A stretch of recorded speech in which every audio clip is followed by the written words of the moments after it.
Welcome back to another video from Personal Finance for Us. In this crazy pandemic time, we've been sledging through a few things have changed in an attempt to lower the burden on the average working people. Creditors have been offering deferments, and the government has allowed 401k disbursements for outside of the normal exceptions. Should you take advantage of these? Let's talk about it.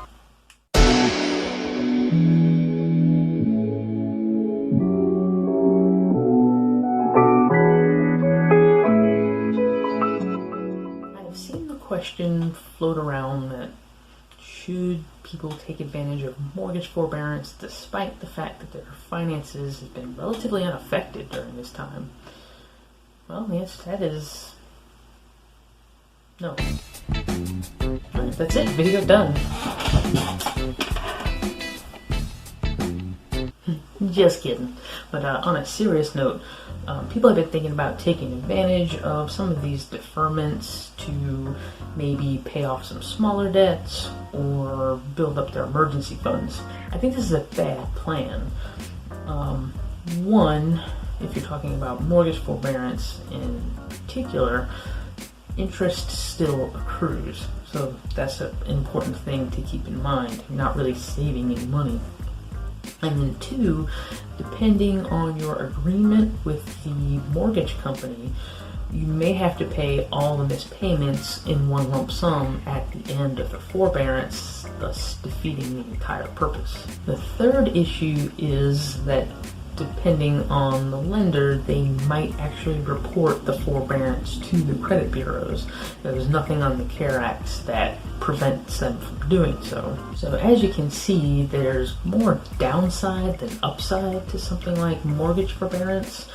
Really deferring payments of any kind that you could otherwise pay normally really only extends out the debt and extends out your issues. If your job has been unaffected, probably the best thing you can do is stockpile cash. If you can, go ahead and pick off some of that low-hanging fruit, like maybe you do have a credit card with a small balance on it. Yeah, I think it's smart to go ahead and knock those things out, but after that, stockpile some cash, just because we don't know what's going to happen. But robbing Peter to pay Paul and trying too much scheming and money moving oftentimes just creates a bigger headache at the end. Should you borrow money from your 401k? Again, the answer is no.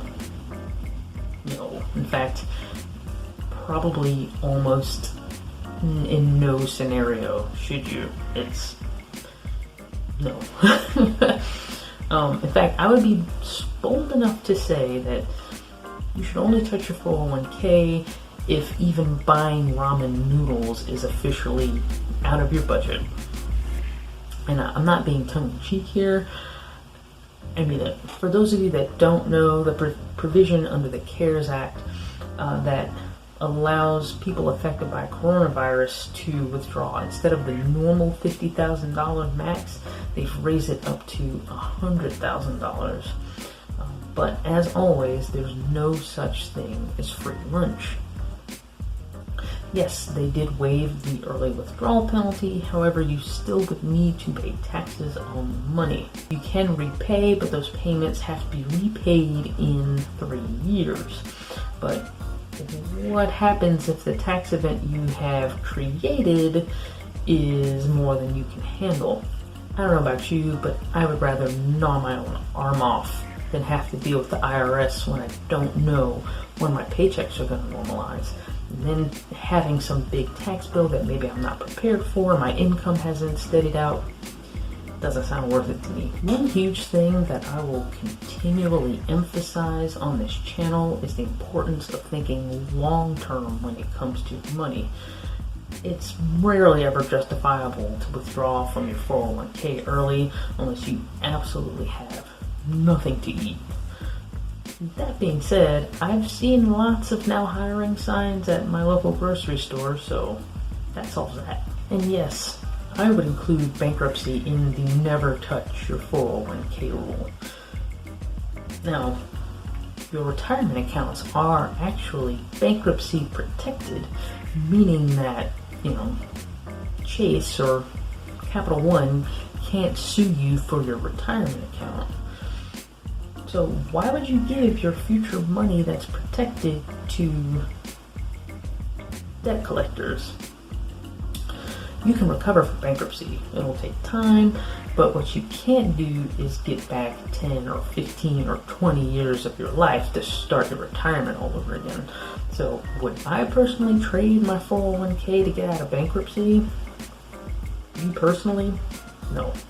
But hey, this is a YouTube entertainment channel. You do what you want. Alright guys, that'll do it for this video. I hope you found it informative as always. I hope you find all of these videos informative and motivating. This has been Personal Finance for Us. We out. Peace.